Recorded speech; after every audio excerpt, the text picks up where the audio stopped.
Pemilihan kepala daerah pilkada membawa berkah bagi sejumlah warga yang dipercaya sebagai pelipat dan penyortir kertas suara oleh Komisi Pemilihan Umum Kota Banjarmasin.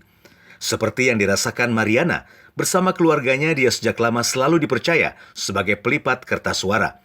Di tengah pandemi COVID-19 seperti ini, honor menjadi pelipat kertas suara sangat membantu perekonomian keluarganya. Dalam sehari, dia mampu melipat kertas suara dari 4 hingga 10 kotak dari pagi sampai malam hari. Satu kotaknya sekitar 50.000. Ikan yang temurah kayak itulah hitungannya. Amunnya lipatannya sekecil aja biasanya 4-5 kotak. Bisa juga sampai malam tekanannya sampai 10 kotak.